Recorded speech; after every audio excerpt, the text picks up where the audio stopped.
restrictions, just restrictions. What are your feelings on supporting minimal restrictions on businesses? Well, regarding mainly COVID, but putting restrictions on businesses even further than we've had now. What are your feelings about that? Well, we have enough restrictions by our governor, but the governor leaves it up to the mayor of each city. That's logical and that's normal. And the county judge does his part in our county.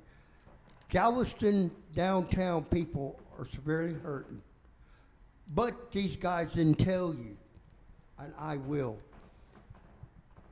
When I'm mayor, first thing I'll do is run to the governor, to Pat. I would run and get some kind of money program immediately, a fund, something to bail these poor people that are surviving downtown. And some of them might not open again. They're struggling. God bless them.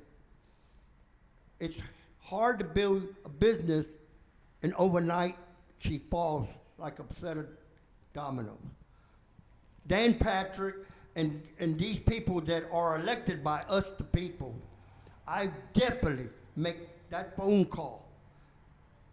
No playing around, just get to the figure and bring him down and tell us, help us, and go to our Congress people in my district as well. They're elected by us. It's their job to help us when we call for help immediately.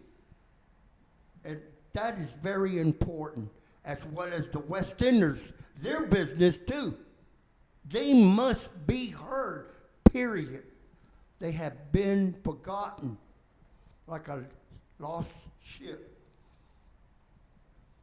These people, the West Enders, they are the most powerful voters, but they are forgotten. Thank you. I stand with them, period. Thank you, Mr. Guzman. Starting with Mr. Keese now. Are you ready, sir? I'm ready. All right. This is a question that several of our readers asked, and this is kind of a combination of a bunch of reader questions.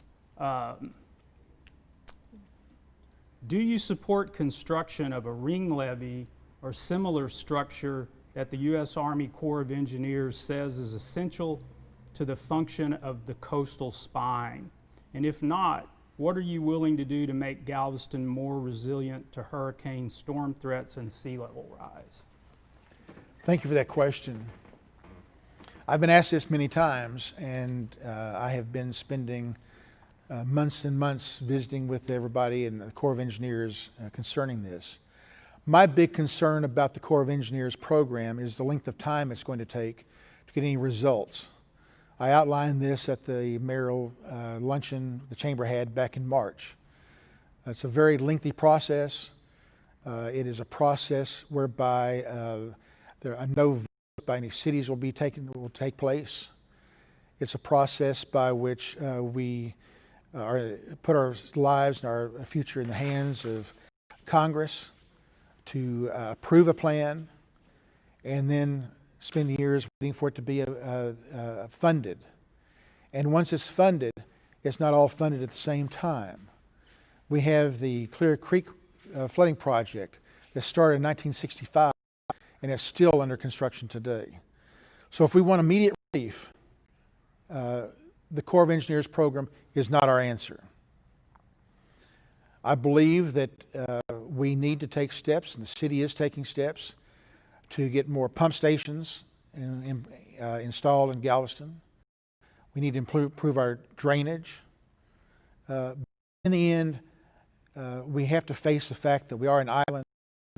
Global warming is causing sea levels to rise, having an island slowly sinking. So our problems are of magnitude. And we can't afford to do that on our own.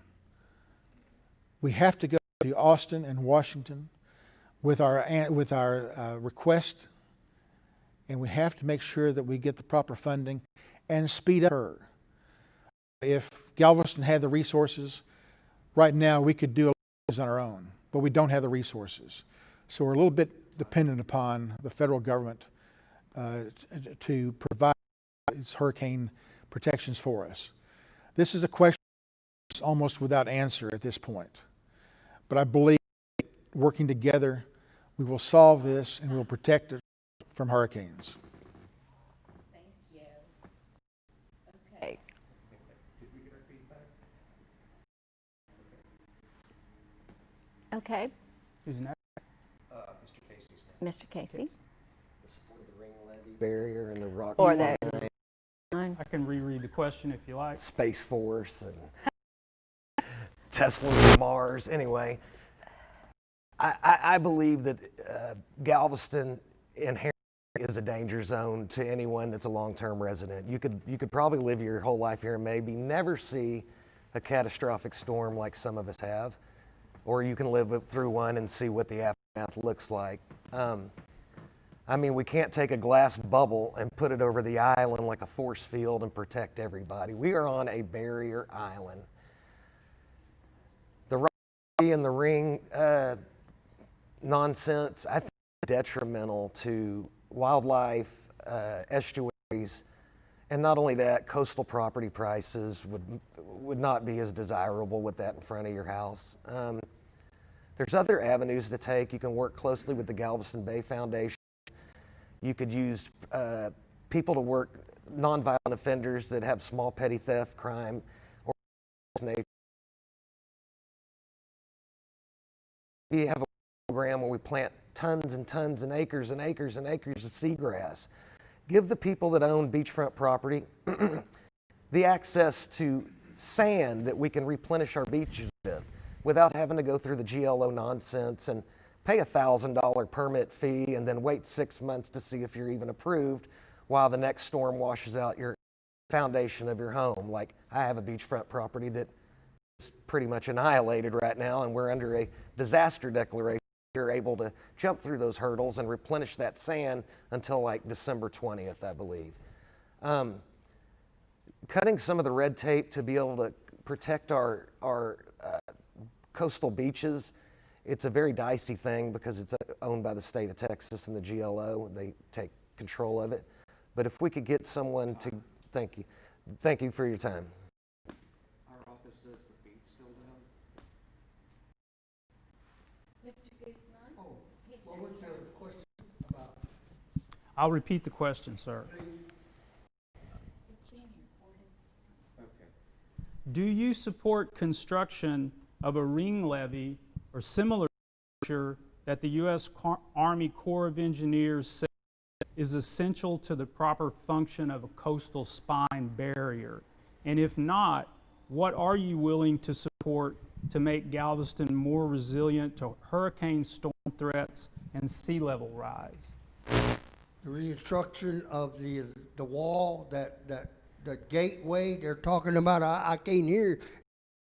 But I was up there before the virus and all that. They had a show about building a gate or something like that. This kind of work, it takes, what I heard, it would be in the billions. Galveston cannot, and it takes forever to do this kind of project.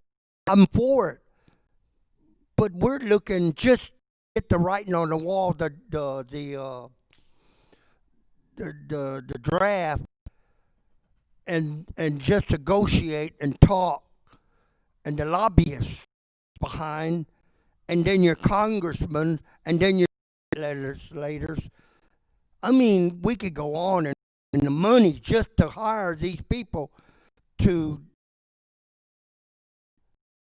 get the ball barely going. We're talking about 2028.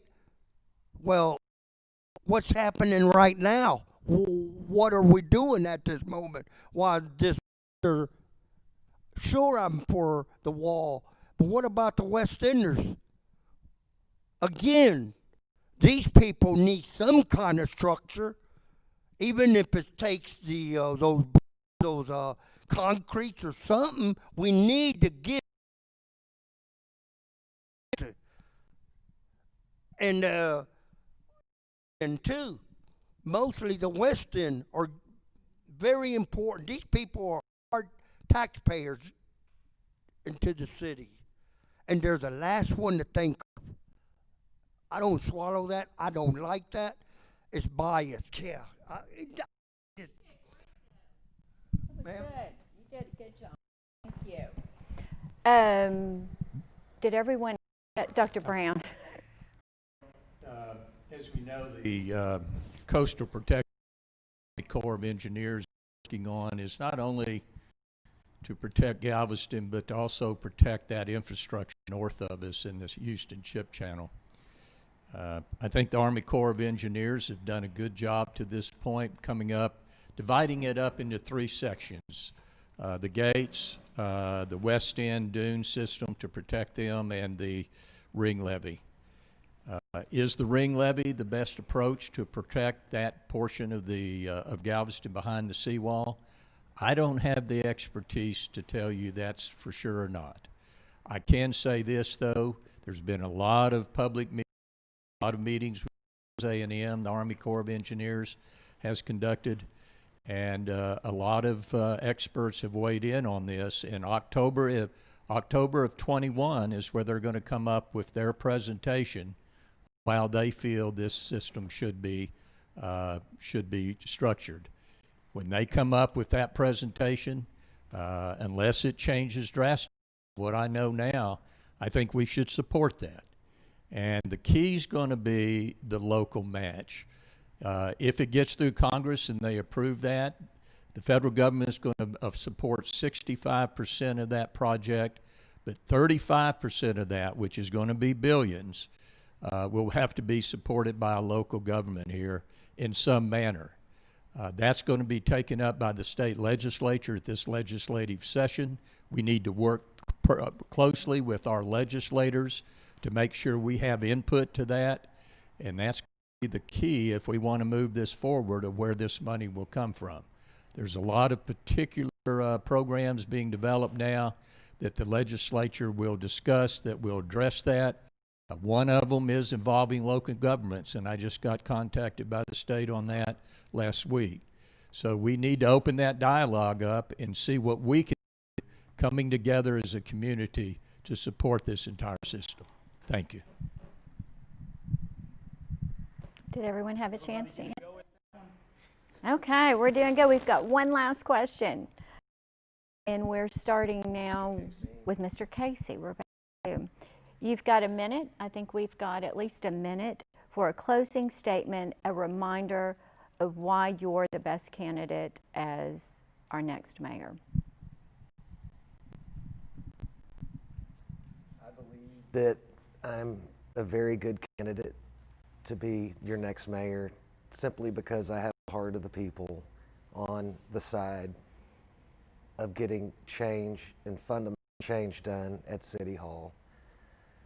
We are a charter in the state of Texas, our city. We run a city, but we're actually a corporation and a business entity. I think it's quite high time that we run our business like a business. Stop the waste, stop the bureaucracy and bullying, and work together for the common good of our own people. I don't think there should be bullies at City Hall, or power trips, or people that would do unjust things to others through the position in which they hold. I think at the highest levels there needs to be change, reconciliation. Sometimes you have to stop a little bit and take a hard look at things to go forward, and to go forward in a way that's good for the next 20 to 30 years, and get people that are, if you don't have the right people behind you, especially at the top leadership with your city, no one feels responsible. So it's time to bring a little bit of that responsibility back, and we're here to give it to them because we are the citizens that pay their salaries, and we are the ones that employ them.